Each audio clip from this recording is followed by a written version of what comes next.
Hello and welcome back to the Fish and Chip podcast. I'm your host Fish.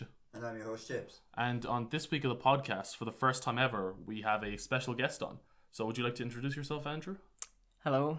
I'm salted to this lovely pair of fish and chips, and I'm a good friend of both of the guys here, and basically my name is Chef.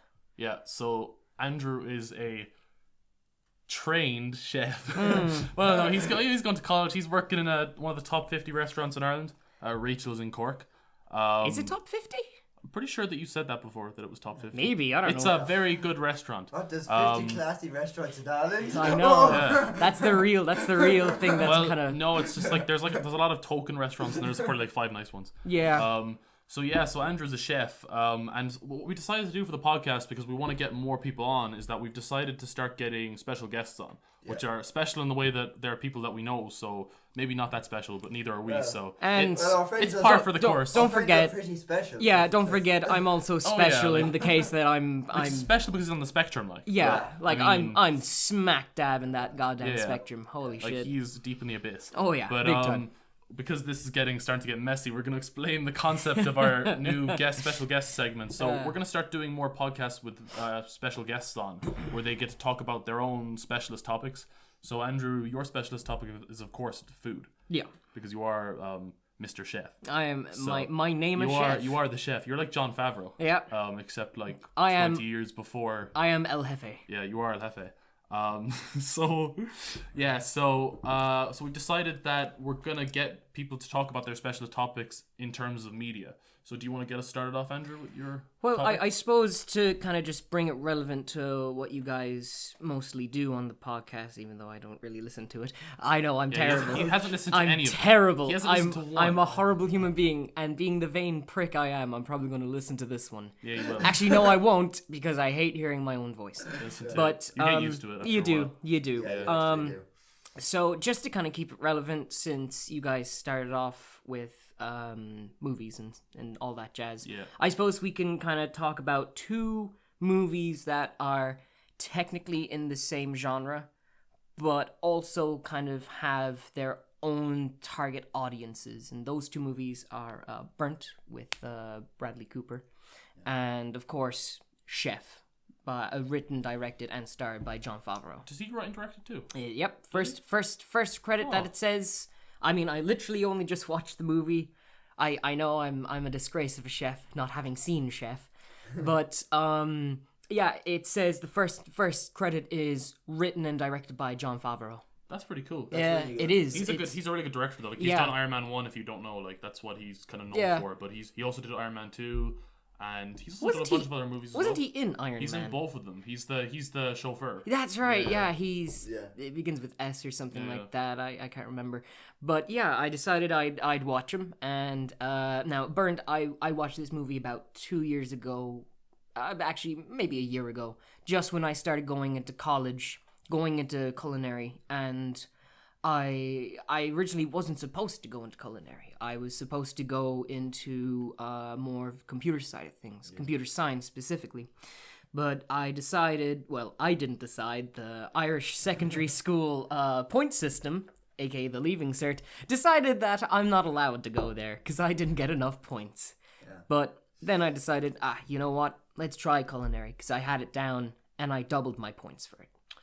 So I was in about 3 months. I've always had a passion for food. I would be going to restaurants with my parents by around the time that I could actually hold a knife and fork. You know, my parents exposed me to restaurants and eating out from a very young age, and just watching things with my dad, just like all these classic chefs. I'm not talking about, people nowadays keep saying classic chefs are like Jamie Oliver and Gordon Ramsay, but the real classic OG chefs in the kind of spectrum of the British Isles and France as well would be people like Rick Stein, Keith Floyd, the Roux family especially.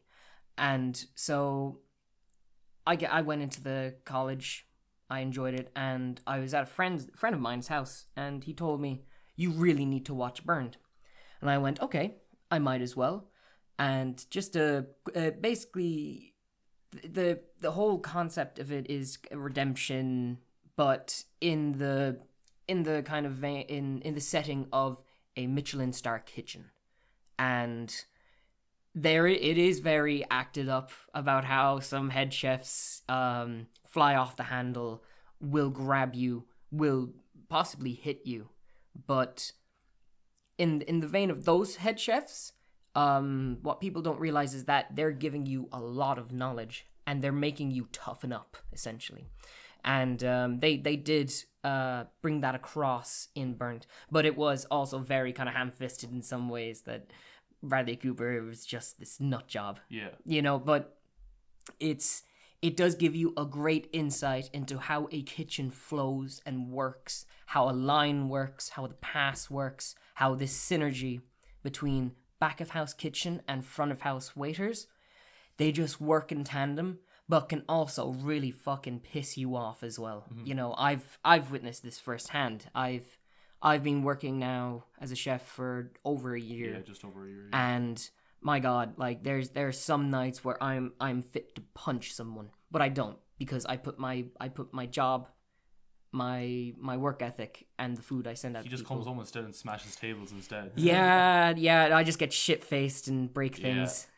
Yeah. Drunk. Well, to be fair, they do hit across in the, because like we've all worked in the industry in some way. It's like, so I used to work as a, well, I'm also going to be working there this summer as well. I used to work as a food runner. Mm-hmm. So I'd be in the kitchen 99% of the day, like kind of like helping chefs with stuff that they need, like I wasn't a chef, don't get me wrong, I didn't cook food, like, but I But you helped with prep. Yeah, I helped with a lot of prep, like putting certain dishes together and the like, and like I interacted with customers as well. Mm-hmm. And you do get times where like people get very frustrated at each other. Big time. Like it is like a family though, in terms of like, so when I first started my job there, the first thing I was told was that that in this line of work, people will get annoyed at you. People will shout at you. Oh yeah. People will threaten you. Mm-hmm. But you can't take it personally. No. Like taking it personally is the death of anyone that works in that industry. From the beginning to the end of service. Yeah. You're almost like a different person. You are, yeah. Yeah, like I find that myself before 5 minutes before service, I could be happily joking around with someone, or we could be ripping into each other, just, you know, banter. Mm-hmm. But then when service starts and we get busy, you become this different person. You become like a monster. You focus in on your task, and if anyone gets in the way of you completing your task, you will want to kill them. But you get that a lot as well with the kind of the crashes that like you kind of experience, like the physical crashes after work. So like when I used to work, because the way you were saying, you almost get into this like mindset of like you just work. You're almost working to survive. By the end of service, you could literally crash and just be exhausted. Yeah, like.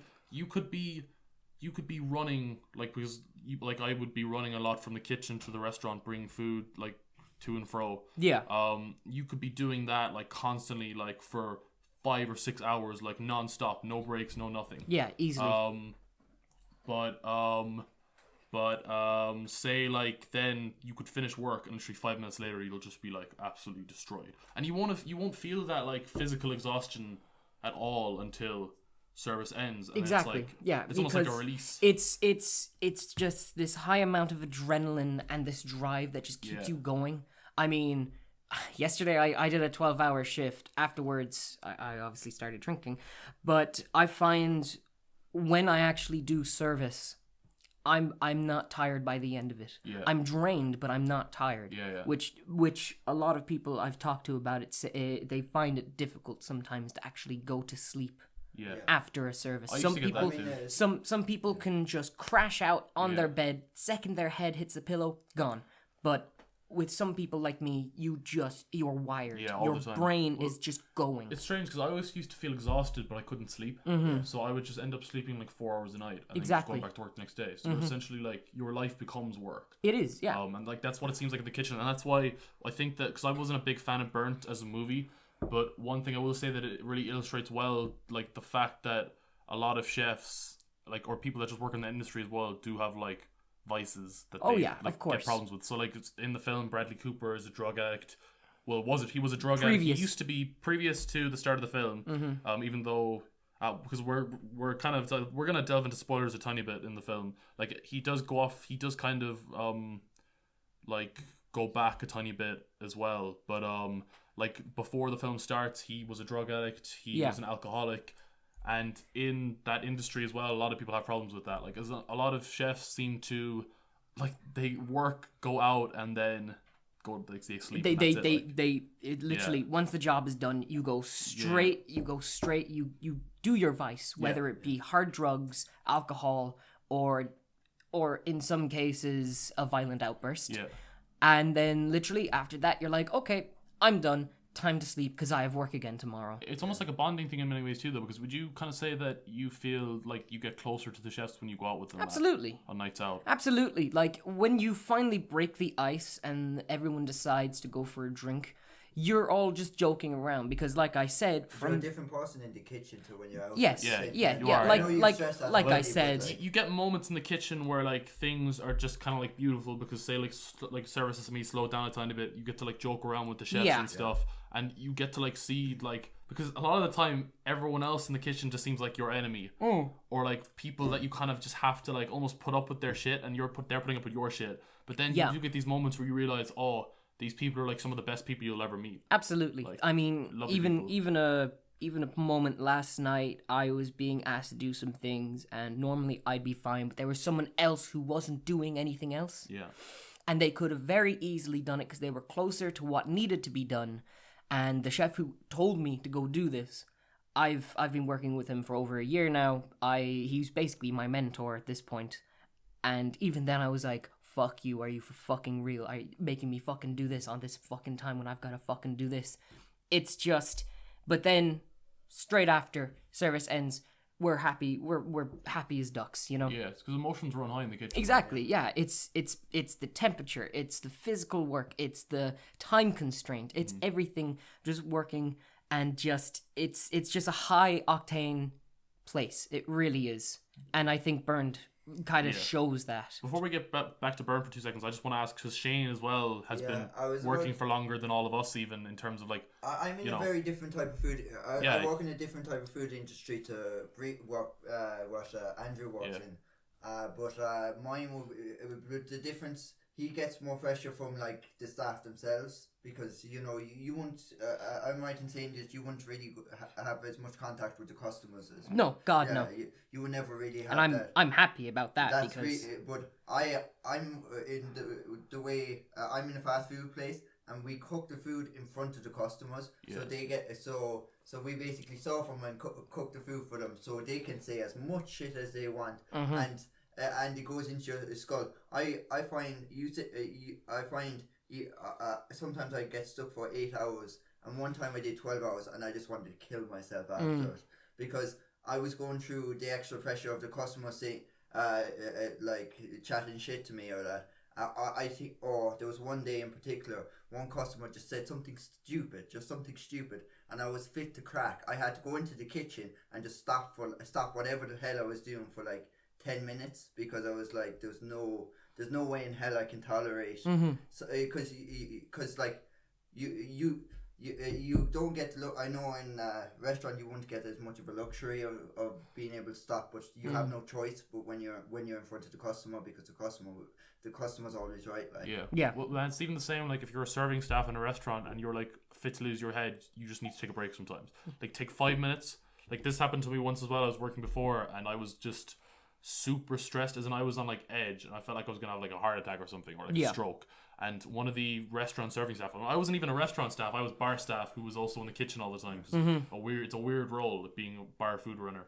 One of the restaurant staff, who's a supervisor, pulled me aside and was just like, look, you need to calm down. You know, you're gonna explode. Like, just go to the bathroom for 5 minutes, maybe get a glass of water, and then come back. You have to know when to stop. You do, like, even if you're really busy, like, as in, because it's not the same being a chef. Because a chef, you almost have to just deal with those emotions. Oh, you have to on the spot. I don't have the luxury, and I never will have the luxury of being able to stop, because then things will keep piling up in the space of 3 minutes. Yeah. If I'm not there pushing things out for 3 minutes, the mountain of shit I'm gonna have to come back to is not going to help the situation. I will be close to throwing something or just breaking down. It's happened a few times. And the only way I can make it better is by just pushing through it. And at the very end, when everything is gone and I just go outside, have a cigarette, because of course I smoke, I chain smoke nearly. I just go out, I lean against the wall, I smoke, and I just let it go. You know, you cannot hold a grudge, you cannot hold anything against you when it comes to work. Mm-hmm. You fuck up, boom, that's fine. Yesterday, for God's sakes, I showed up I showed up over half an hour late because my alarm. Yeah, I woke you up. You came into me. Into the room and I was like, Andrew, your alarm, fucking turn it off. I was just going to sleep, and then I was like, aren't you supposed to be at work? And you were like, oh shit. I was like, what? Out. I checked my phone, 12:15, was supposed to be there for 12. Oh fuck! Jumped up, and then I got there, and the funny thing was when I got in, I was in my uniform, ready to go, and the same chef was just like, because I had to ring and be like, listen, I'm sorry, I need to. I'm late. I fucked up. And then when I came in, he just went, well, would you look at that? A brownie just came in. What perfect timing, Andrew. And I was like, In fairness, like, don't be too hard on yourself. You're literally early for work all the time. Like, this is the first time you've been late in probably 3 months, I'd say. Easily. Like, maybe even longer. So it's like, in terms of like you being a bad worker, there are way worse people. Man, when I was working the roads, there was this one guy in particular who was late like by an hour, like 3 days in a row. Yeah, that's bad. Like, that's unacceptable. And I feel like in kitchens as well, like, although, so people say like, oh, chefs are assholes, right? But unless a chef is a really talented asshole, they're not gonna last. Like, no, not at all. You know, if you have an ego in the kitchen and you can't back up that ego. Yeah, that's the thing. I hate people. I had to deal with a guy for a long time who basically thought he got a promotion, and when he became part of our crew, he just got this enormous ego about himself. He was basically God's gift onto the earth, and any little fucking component of a dish that he made, he would come over fucking if he could, he would have been jacking himself up slowly as he comes over, just like, oh, try that. I'm just like, yeah, it's good. Yeah. And he'd be just like, oh, I'm like literally making that noise, and I'd be like, okay, yeah, I'm gonna go back and do my work. I'm going to do everything to the best of my ability, and if I'm proud in something, I'm proud that it being sent out and someone gets to enjoy it. I'm not here to fillet my fucking ego, you know? I want to give my ego a blowjob. I don't come here to show that I am the best. I come here because I want to be the best. Yeah. I want to learn how to be the best. Not even the best, but just make myself better. That's the thing in the kitchen, is that expand your knowledge, your techniques, your flavor pairings, your cooking methods, things that you wouldn't know unless you worked with people. It's all about the craft, though. It's very similar in filmmaking too, because like you get a lot of egos and man, even in the type of stuff that I've been involved in, you do get egos around the place. People think they're a lot better than they are. Like, yeah. But it should be about the craft, like, as in whatever your craft is. So like, even on a film set, there's so many different jobs you could do. Like, your thing might be like, I know one guy who's a fantastic sound recorder. Like, he's had documentaries and things that have been like Cannes Film Festival and stuff like that. Like, and he's doing our course because he wants to improve his knowledge and also get the degree. Exactly. Handy. Yeah. But like, he's so humble. Like, in terms of like, he's like one of the most strangely charismatic people I've ever met. Yeah. But he's so humble, even though he has more right than anyone essentially in the course to brag, have an ego. Yeah, but he doesn't, you know. But yeah, that's the thing when it comes to that. Also reflects in the kitchen very well, is that if you have an ego, you got to keep it in check. Mm-hmm. But if you make a dish that just looks amazing, that you kind of just stop yourself for a few seconds and you just look at it and you just go, fuck, I made that. Yeah. I made that from beginning to end.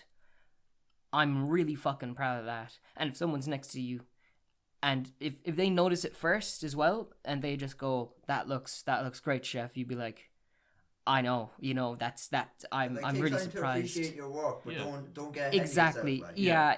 If you come up to me, An example of that would be if you come up to me with a teaspoon of salt and tell me to eat it, and then I eat it and I spit it out, and they go, "Good, right?" And I'm like, "Why? Why?"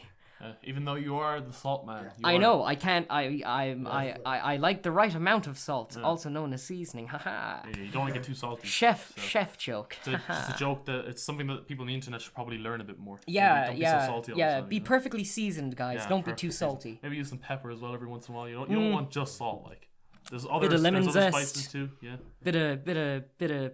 I was going to say parsley, but I'm actually a chef who hates parsley.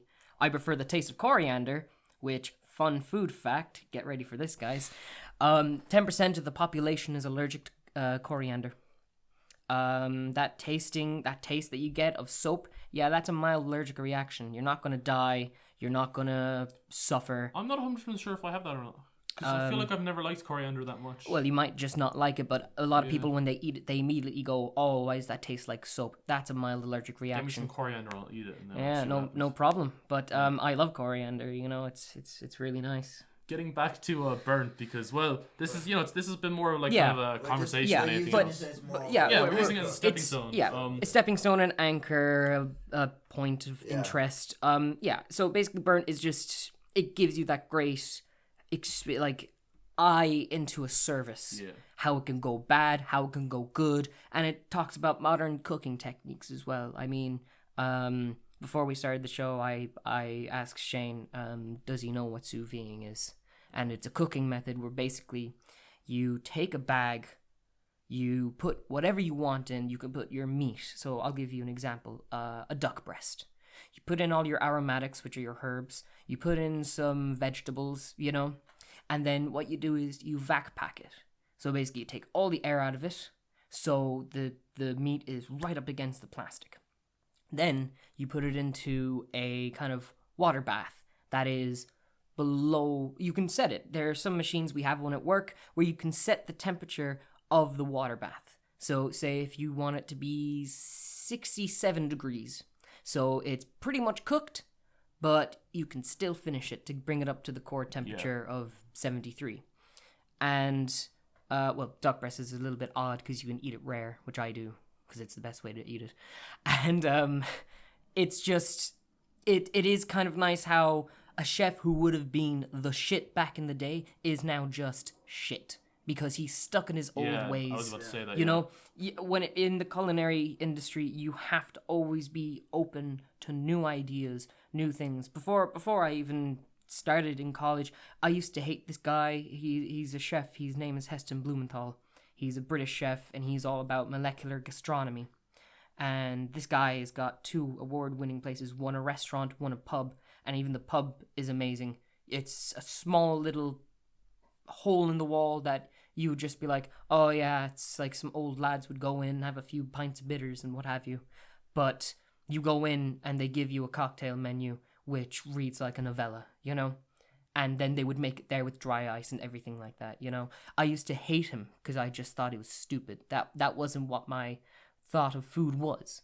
But then as I worked more and I learned more about food, I was like, shit, he is actually doing some really interesting stuff, I mean, for God's sakes, he made a scrambled egg ice cream that he would serve inside of an egg that you could crack with like little brioche shoulders.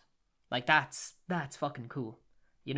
It's something that if you have the time and patience for it, you can do it as well. But I just like that because it does reflect quite well in Burned, where the new to him is old now. The new is the new, if you get me. Honestly, when you talk about sorry, what were you gonna say? Well, actually, because I was going to kind of move on to Chef as well as a comparison thing.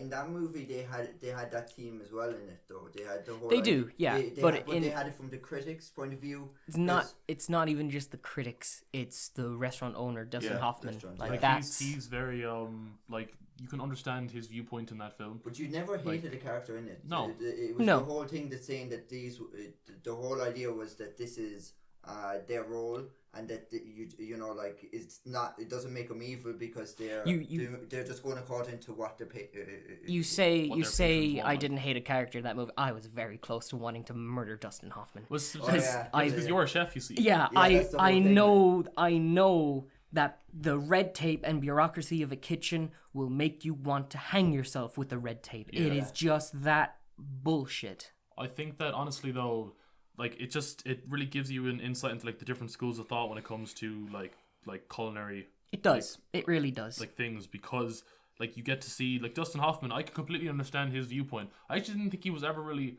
a dick in the movie, like necessarily, because his whole thing, right? He's not there for the craft. He's there to make money. Yeah. If it works, it works. Yeah, exactly. But it's like, his customers are happy and they're not asking him to change the menu.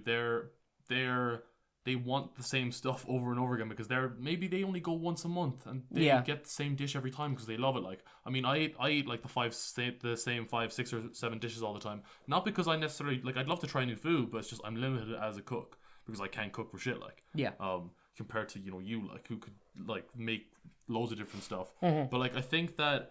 But then you get to see Jon Favreau's side of it is like, no, it's not about making people happy. It's about challenging people to experience new tastes and flavors, expose themselves to this wide variety of flavor combinations, textures, and visual presentation. But like the thing about that is that really resonates with me. Like I think that both films you could look at like more so chef than burnt, like of an outsider perspective in terms of like other industries or like crafts. So I could see that a lot with filmmaking, where I know a lot of people that like really villainize filmmakers like Michael Bay, like that kind of like, the people that make like big blockbuster or explosion-y movies for cash, right? But then you also have to think that like that's their market, and it's like making films isn't just about like the craft at the same time. It's about making money too. It's like about being successful. You have to be realistic, and like if those are the types of films that do well, I mean, like people like Michael Bay are going to keep making them, and if you don't like those films, then you as an audience, you have to try to like not only experience new films yourself, but get other people to experience new different films, like films that you love. Because like I mean, like it's crazy to think that like all of last year's Oscar films put together have made like 1/10 of the amount of money that Black Panther has made. Yeah. Right? But that's because those films are smaller and they're more niche and they're for specific groups of people. But like, and that's grand because for me it's about the crafts more than making money anyway. So absolutely. I understand that. Yeah. But I also get annoyed at people that like get annoyed at people in the industry that just want to make money. Yeah. Because it's a thing. Like, and of course, I mean, it is kind of like, if I was a romantic, I'd be like, films like that shouldn't exist because they're not about the craft. I feel like they're making people stupider as well. But then I also understand that some people have stressful lives and they just want to turn their brains off. Exactly. And then that's why when I look at a film like Chef, where like this restaurant owner only wants to have this one menu because people like it, I can understand that because a lot of people are scared to try new things, so they just want to stay in their box. Exactly. Yeah. And like I wouldn't say it's necessarily fine because I think you should always challenge yourself. But man, some people are just too busy to challenge themselves all the time. Like, Yeah, I get you. Yeah. But obviously, then for you, it must be a bit painful because you're just like, because you probably relate with Jon Favreau on a lot of levels. Oh like, yeah. Maybe you're not there in your career yet. No, God, no. Yeah. I've got another fucking 7 years ahead of me before I even get near to a position like that. But Jon Favreau, 'cause he's a head chef in a prestigious restaurant. But just seeing how he's getting all these roadblocks, and the one thing that I really hate, where I kind of counteract your point against Dustin Hoffman, is that look at the time, dedication, and work Jon Favreau put into those new dishes. You see those big fucking books and folders that he had with him.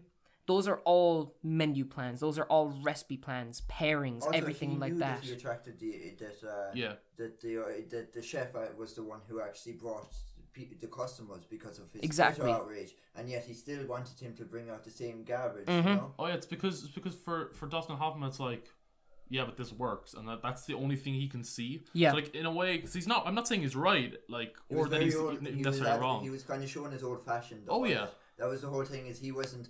The other thing was he didn't really give a toss about the social media aspect because he didn't know how big of an effect it has on people. But you gotta think Jon Favreau didn't know how much of a big effect it had on people until like that day or the day before. So it's like His like, son was the guy doing it. Oh, yeah, that he was. the whole thing that kind of kept. He was a great character. He was. I liked the son. He was funny. really good. Everyone in that cast, like, unlike, I actually think that one thing that the two films have in common, because I thought that Burnt as a film was quite lacking in terms of, like, because I think that I actually do, like, you have given me a bit more of an appreciation for the filmmaking, or not the filmmaking, for the film in general, simply because you've given me a bit more context to the industry, and obviously you have more context. It's not a bad film. It's actually decent.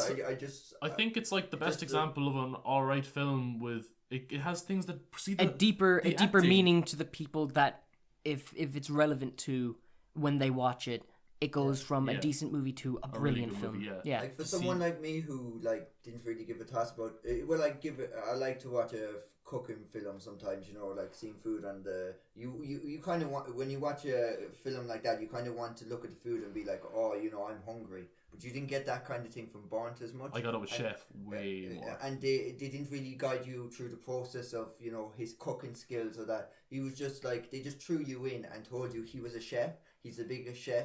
And now the plot continues. Yeah, like that was the whole thing I found from the movie myself.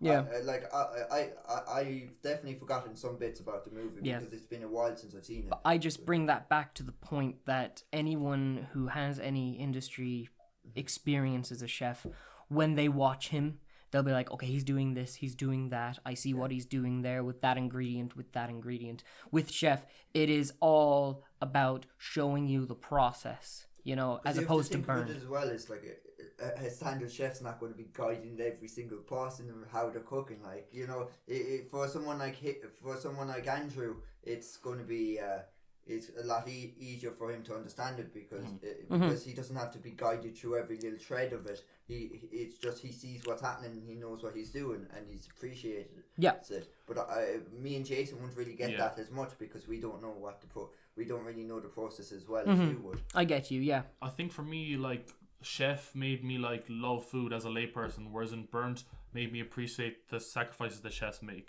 for their craft. Or like Chef did that as well, but Burnt does it like on a kind of a different level because I think that like what really lets the film down, right, is the direction and the writing to a certain extent and just the filmmaking in general. But what brings it and elevates it a lot is the acting. Like the acting is superb. It's just that you can really tell that like they both have great casts. Like. Oh, they do. They both have really good They both have great performances too. Other than a couple of isolated incidents in Burnt, like Burnt is a fantastically acted film. And I think that most of the isolated incidents are because the director is obviously because he's so inexperienced. Like you can tell that this is like one of his first projects. Yeah. Like I think it was like one of the first films he ever made. As in he had been a television director before, and I can't remember the guy's name. Yeah. Whereas when you get a film like Chef that's in such experienced hands as Jon Favreau. As John the Man Favreau. And he's got so many people around him helping him out. Like so many like he's getting all his Marvel buddies. Robert Downey Jr. is in a scene. That was so strange. Oh my god. It was very strange. But I found it fucking hilarious. He's such a good actor. And did you see the after credit scene? You did. I think you might have missed it. I missed it because they were showing Jon Favreau how to make all the different dishes. Yeah. Oh yeah, I know. Yeah, they had I believe it was. Correct me if I'm wrong. Was it an Asian chef?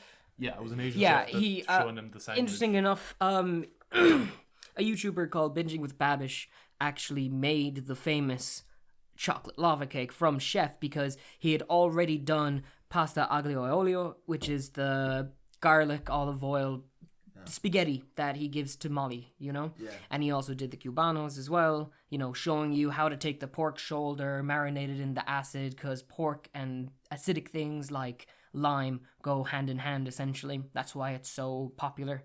And basically, Jon Favreau, the chef who taught him, and Babish made the chocolate lava cake. And Babish always shows a clip of the movie or TV show in question because that's his thing. He recreates food from TV, video games, movies, all sorts of media. And I love watching him.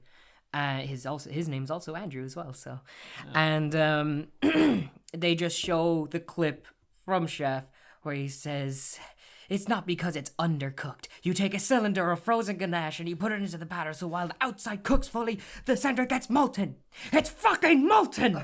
I just love that scene. I was like, and then I didn't realize more and more happened. I didn't realize he reached over to another table and grabbed theirs. Yeah. I was like, Jesus, John, calm down. He lost the plot, like. He did, but that also shows you the stress that a lot of chefs can be under. Mm-hmm. It just takes that one little a fucking tweet can make you fly off the handle, especially when you see the beautiful smorgasbord that he makes in his apartment, which I'm so fucking jealous. He says he lives in a shitty apartment in Venice. I look at his fucking kitchen, I'm like, fuck you and the road and the fucking horse that you rode in on, because I want that fucking apartment just for that kitchen. He's calling it shitty because, like, there is a part of him, because if you don't know, by the end of the film, spoilers for the film, he gets back. Well, you think like it suggests that he gets back together with his ex-wife, and that he works things out. It's pretty strong there where they're in white, when they're they're dancing and stuff. Yeah, there's strong imagery in it to suggest it. But it's not 100%, but I'm pretty sure that the film throughout suggests it, because the entire, this is just from a characterization type thing, like nothing to do with cooking. He calls his apartment shitty because he's lost his home, like his actual home, and he, like, even though, because he's actually like he's lost so much that he's actually scared to, because at the start of the film he's like really disconnected to his son. He's actually scared to interact with his son because he's worried about the type of man that his son has started to become, because he's not been there to mold him into, I think that was the a weakest good part person. of the movie, though. Just his relationship with, like, the ex-wife or that. I thought that because the weakest part of the film. Because I thought it was pretty well developed. I thought it was pretty weak, because it was only because they had Scarlett Johansson in on the side. It's like, where does she come into this equation? Oh yeah, I know. I agree It was like, was the just weak a load part. of hot women are just around him. It's like, Jon Favreau was doing bits, man. Damn, yeah. You're one from Modern Family, and also Scarlett Johansson. I know, yeah. It's What the hell, fucking. like? He's swimming in it. I actually thought that I guess the guys were right about Twitter. You just get puss. You know, literally all the time. He was Modern doing it Family before too. Twitter. he was doing it before Twitter. That's Yeah. how big of a man Jon Favreau is. He is El Jefe. I just think though that, like, the subtle things they do with him and his ex-wife and, like, his family in general are, like, really, really powerful. Yeah. Like, because his acting at times is quite subdued, and, like, I like the way that they build up his character at the start of the film too, by, like, showing how into his work he is, like, and how it's like it's destroyed every other aspect of his life, and then by the end he finds a proper balance, and he almost, like, rediscovers his love of food again. Like the beauty where in the very beginning of the film, when he goes to the farmer's market with his son and he's just like, oh, stop, I took you along, but whatever. And then the next thing later on in the movie, where they're in Miami buying Orlando. It's not Orlando. Where's the place? Hurricane Katrina? I don't know. New Orleans. No. what I'm not talking about getting the beignets. I'm talking about when they're in Miami buying the ingredients for the food truck. Yeah. So when he's going through and he's just like, showing oh, this us is the everything. yucca and this is we've got two went to a different food market. types of plantain. This one's the soft and sweet one. This one's the hard and savory one, which you can cut and fry off. It's a big Cuban thing, and I really enjoy that because he's bringing his son on, instead of pushing him away from this career. I really, really enjoyed the part where they're buying all of the units and things that they use in the food truck, and at the very end towards the counter, he asks for, I think it was a 6-inch. Was it a 6-inch? 6-inch chef knife. And the beauty is when he took it out and he was just explaining to him that a chef's knife isn't a part of it doesn't belong to the kitchen, it belongs to the chef. You have to take great care for it. For God's sakes, I've got this Santoku knife really cheap. I bought it for like 16 quid, but I look after it. I enjoy using it, and it's still sharp as fuck, and it's just great to work with. Like, even if it isn't a big brand name like Global, you're still, if the knife works for you and you take care of it, the knife will take care of you. Because you have to sharpen it a lot and stuff. Well, yeah, depending on what you're using. Like, if you're cutting a lot of hard vegetables or stuff like that, then yeah, you'd want to sharpen it well, it's not even sharpening, it's called, jokes aside, it's called edging. That's edgy as fuck. Oh no, I'm talking about where you keep stroking and then you stop and then you keep stroking again. Yeah. That's edging. Yeah. But no, that's just to keep the knife's edge still nice and sharp. You only sharpen it if it's gone dull, and you have to use a whetstone. For edging, you use a steel, and there's different types of steels. But I just like how even when he takes out the knife, you look at it, and I was able to recognize the brand immediately just from the little kind of image on the side of the knife. It's from Victorinox. They're a big company, and they make good knives. I have one, and it's just nice seeing it.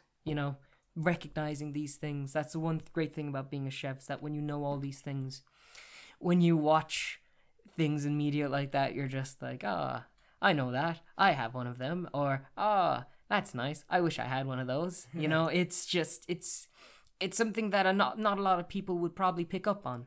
They would see just a nice little tender moment where, he's letting his son work for him. Oh, that's nice. What I see is someone planting the seeds of a future chef, basically. But they really explored every side of the food industry in that movie, though. They did. In comparison to Burnt, Burnt is a Michelin star restaurant versus high-end restaurant, then catering, just outside catering. Because they went through a bit of everything in Chef. That was one reason why it would attract just the regular viewer in comparison. To exactly. Yeah. Just Burnt, I think as well, Chef just overall for me has a better message of because I feel like in Burnt is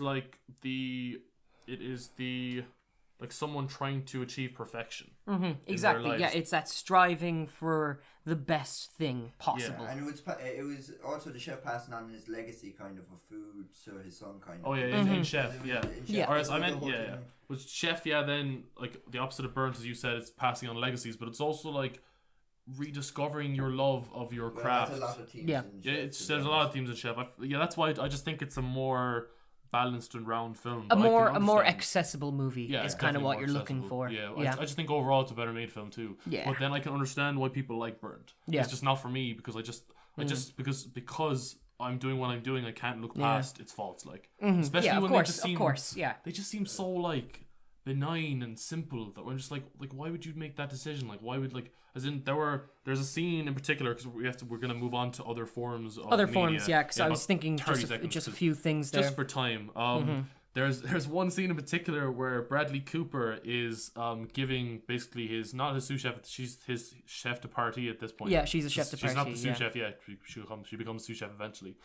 He gives her daughter a cake, and for some reason, I don't know if it was Bradley Cooper's decision or the director's, but is it when they're eating? Just the acting in that scene is so intense, right? It's terrible. You expect him to hop the table and stab her throat with the fork. You could cut the sexual tension with a fucking knife. Oh god, yeah. It's disgusting. The daughter's 10 years old. Especially when he's taking a spoonful, like a forkful of that. No, when he's licking the frosting and he's just finger. That was so weird, and I was like, who made that decision? Who decided this is what we're going for? If you were a cow, you'd be veal, and that's, to me, one of the sweetest meats. But it could have been such, for looking from the outside in, right?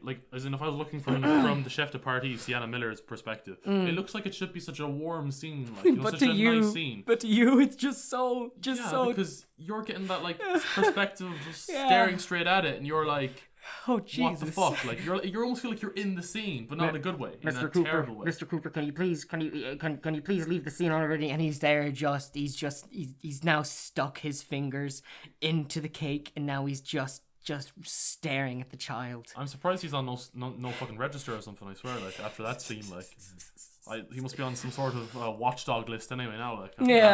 Bradley Cooper is not allowed to act with any child star for the rest of his life in case he tries to bring about another sexually high-octane, electric, tense scene. That 13-year-old YouTuber channel guy must be loving it, man. Who? Did you hear about that? The guy that would just... We're getting completely off topic. Quick tangent. Did you hear about the YouTuber that he made a video where the title was Strip FIFA or Strip Fortnite with my 13-year-old sister? Yeah. It was weird, right? That's It fucking. was the weirdest clickbait ever. It was just, What was audience just- are you trying to get with that? no, it was just trying to get views. It was the worst way of trying to get views. Yeah, he's trying to get the nonsense. But Like, we're going a bit off tangent. yeah, Yeah, That's- so- yeah, let's get back to it. let again. me steer us towards this now. So we've talked about two movies, both different perspectives of the culinary scene, both for two different audiences, but can be enjoyed by someone who has worked in the industry quite a bit. Well, I say quite a bit. I'm like in my baby years. I'm in my fetus years. I'm not even born yet in terms of being a chef, working in the industry, but it's still relevant to me. It's weird though that media as a whole has always got this kind of fascination with food. Because for some people, it is basically just, I need to eat, I'm hungry, okay. For other people, it's going out of your comfort zone and it's just experiencing and appreciating good food presented to you in a good way. But even that is, like, even bad food can be appreciated really well. Fast food, like the big chains, apart from KFC, fuck you, you're shit. McDonald's, also Burger King, your burgers feel like mush going down my throat. McDonald's and the chain of fried chicken here, Hillbillies. Yeah. The thing is, when you go there, you get the consistent product. And Bradley Cooper actually makes a point of that in Burned. That it's peasant food, it's consistent. When you ask for a double cheeseburger at McDonald's, I'm making that relevant because I ate there last night, shit-faced, and also slipped and cracked my tailbone a little bit, but that's just Chef life. just alcoholic chef life. Am I right? When I go there and I asked for a double cheeseburger, curly fries, 6 chicken McNuggets with the curry sauce. That curry sauce, if you gave that to anyone of any sort of Oriental persuasion, and they tried it, they would fucking slap you. But to me, I know what it's gonna be like. I know what the chicken nuggets are gonna look like and taste like. I know the cheeseburger is going to be stodgy and filling. That is what I want. And I got all of that for €6. You can't go wrong with that when you're shit-faced and you just want to eat something. You know? I've seen a lot of clips now from Kitchen Nightmares, Gordon Ramsay's thing. And there's a lot of, I think nearly every episode there's this just scene where he goes into the food, it just walks into the kitchen. Oh and my fucking God. Just sees everything is canned or something Yeah. like that. Or just, Or, things have gone off. all of the things that realistically, the health, I feel like there's a fucking conspiracy between Gordon Ramsay's team and all of the health officers in those areas where they're just like, Mr. Ramsay, we've got another one for you. Do you want to take it or will we just close it down? And he's just like, fuck, I need the money. And they go, and then it's just like, very good, Mr. Ramsay. We'll postpone the closing order because 9 out of 10 times after Ramsay's come in and changed their lives and made everything, 6 months later, closed, gone. Yeah, they do, yeah. Yeah, like it is just a fact. Because you'd see it's very rare that they last. Yeah. Although I saw one lasted a year, I was like, I'm proud of you. There are still one or two places that still keep going, and you're just like, way to go, But there's other factors in that. A lot of them probably close as well because they're like, shit, people are gonna see us on TV. Yeah. And the place is gonna be destroyed. So they make their money off the show and they just close. That's it. Yeah. Actually, but another side of the industry as well is basically how you treat the customers. Yeah, of course. Because I saw in Ramsay there was like this one who basically there's nothing wrong with the it was a cafe actually. Right. There's nothing wrong with the cafe, but the whole attitude towards the customers was horrible. Yeah. So she basically anyone who came in, she would not let it, accept that it was her fault. Mm-hmm. So she would tell them just to go fuck themselves and that to go off with their peasant money and all this stuff. Yeah, exactly. And but she's on an extreme end now. Mm-hmm. But it still stands. The Customer service is a big thing, obviously. Big thing. Like, if you can't, I know it's not your side of the industry. If you can't keep them there, then what's the point of the food being good? You know. But so like I said, we focused on 2 very heavy based cooking movies. Yeah. But there's a lot of shit in other things that, have just snippets. For example, Moonlight. That scene where he's making the chef's special chicken. That is a beautiful scene. Mm-hmm. It's shot beautifully.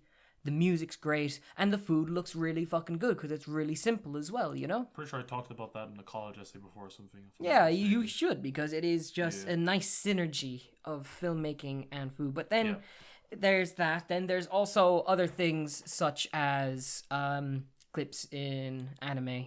And I mean, one great example is an anime series called Terror in Resonance. Zankyo no Terror or something. Zankyo no Terror in Japanese. Yeah, in Japanese.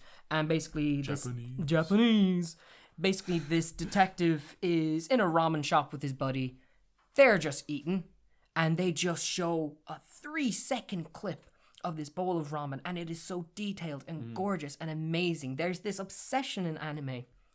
It's such a throwaway thing. Food is such a throwaway thing in terms of shows that aren't food-based. I can only really realistically think of one right now, and that's Food Wars. That's fully based. But there's still the drama. There's and also everything. that cooking one as well that used to be on Shonen Jump. It got cancelled. I can't remember what the fuck it's called. Yeah. But another actual shonen show, just because we're talking about like shows that aren't specifically related to food all the time. Yeah. Man, if you want to think of a show that popularized food in the West, like Japanese food in the West, Naruto. Oh God, is yeah. the biggest example. Like For God's sakes, his name is the little swirly thing, like the little disc that is put on top of the ramen with the pink swirl in it. That's called Naruto. But like it's funny because like the ramen in that show essentially popularized ramen in the States, especially for an entire generation of It's people. ridiculous, yeah. It's crazy. Like, and as in now even in Ireland there's so many restaurants like that have just popped up around the place. I mean, there's one here in Miyazaki's. Cork, Miyazaki's. Even though Check it out. what close Wagamama's used to be here closed down, unfortunately. Yeah, but Miyazaki's is more authentic since Chef go there Takahashi sometime. Miyazaki is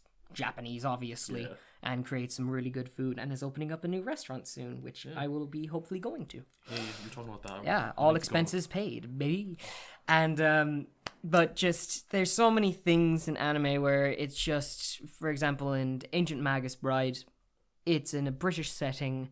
The food is British. They've got things like fish and chips, cottage and shepherd's pie, full English breakfast. For God's sakes, we were watching it the other day, myself and Jason, and these two characters had snack boxes with them. Yeah. I thought that was fucking hilarious. That was actually really funny. Like, what was the whiskey they were drinking as well? Oh, they were drinking Black Label. Yeah. Yeah, and that's just really funny. But then even for like older kind of forms of Japanese animation, you look at the Ghibli films, there's always some sort of food item in it. I mean, you look at Howl's Moving Castle, the fire that keeps the castle moving. He eats the eggshells, but Howl himself is cooking off breakfast, and it looks great, you know. And Spirited Away, man. Spirited Away, the food market, like essentially. essentially. Yeah, where the parents just start getting they really pig out. Thank you. haven't seen the movies because their parents turn to pigs because they eat too much. Yeah, they're fat. I wouldn't They're laugh fat. if I saw it. Yeah, but Shane's not as much Can't of a have weeb my as us. sidetrack in this, guys, if I haven't seen it, like. Yeah, but I really do like how it is just a strange kind of throwaway thing, you know? They put so much detail and time into those few frames.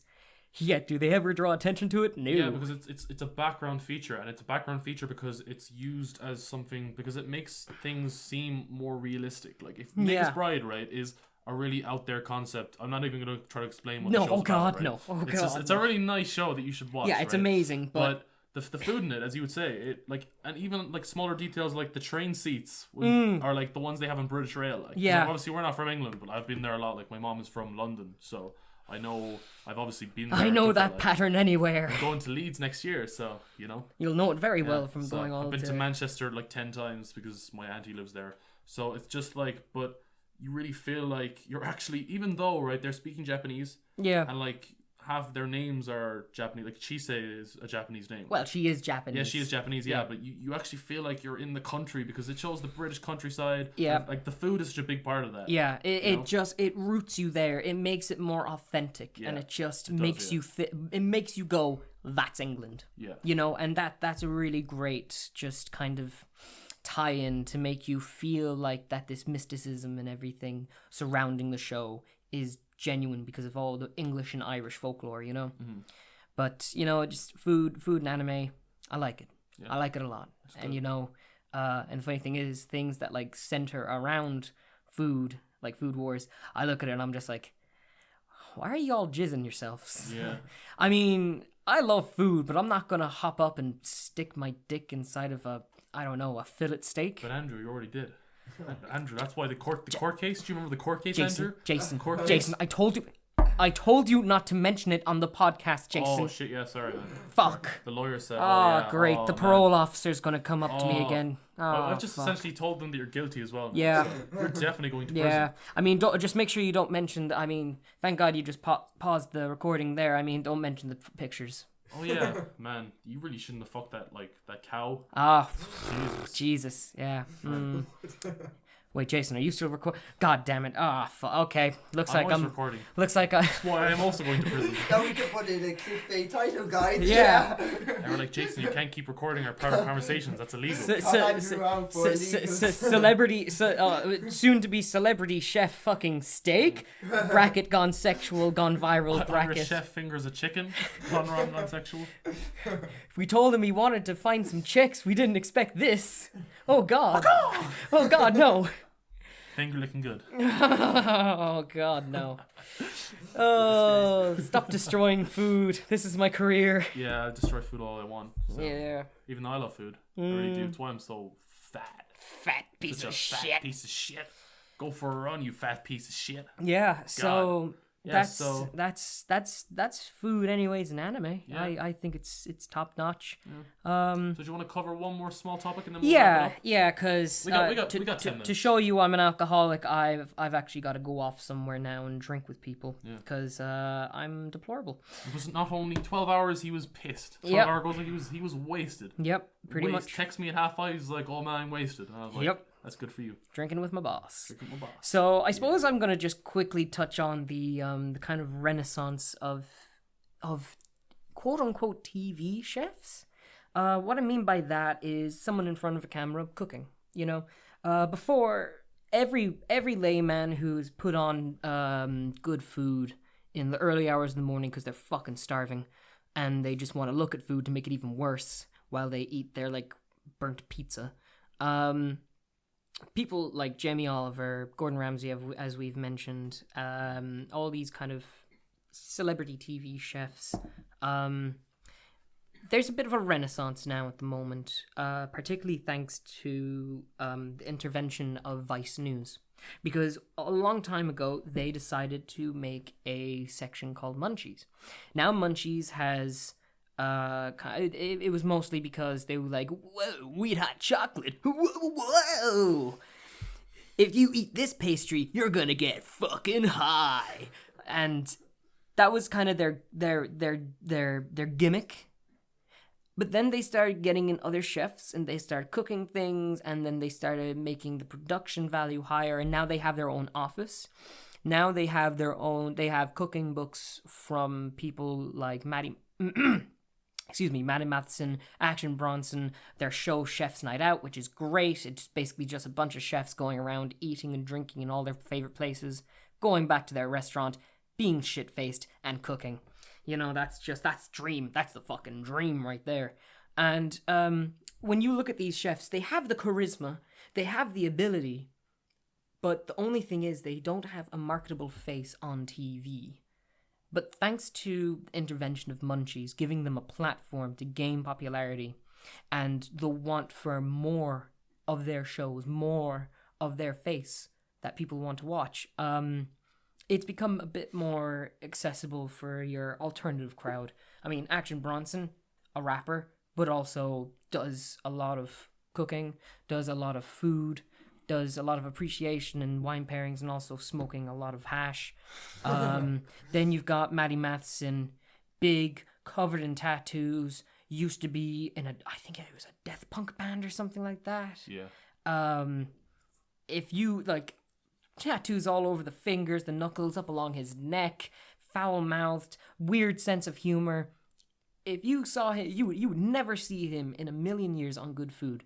But thanks to Munchies, he has that platform, and he had a show called Keep It Canada, which is great, showing off Canada's bountiful amount of food and products and ingredients. And then he's also got another show called Dead Set on Life, which comes from a story where he was going to make a bar, call it Dead Set on Mayhem or something. And then he overdosed with cocaine, had a heart attack, was in the hospital. His buddy came to him and said, well, bro, you better be dead set on life now. Boom. TV show. Happened right there and then. Camera crew burst in while he was still in the hospital bed. And he's like, get out, my heart's still weak. My heart's still weak, please. And I really enjoy watching him. And he actually also has another show on Munchies, which only started recently, called It's Supper Time. And that's him trying to go out more into the masses and showing them how to cook. Basic things like spaghetti and meatballs. Bobbity boobity. Bobbity boobity, yeah, you forgot about it. And if it wasn't for Munchies, I don't think these people would ever become the people that they are now to the public, because they would have never gotten the exposure. But now, thanks to this kind of alternative way, thankfully now Munchies does less about, whoa, these weed churros will make you go out of this world, wow! And now it's more about, look at all these cool alternative chefs who make really good food, and you can also make it as well, because we're going to show you that's how this video is going to work.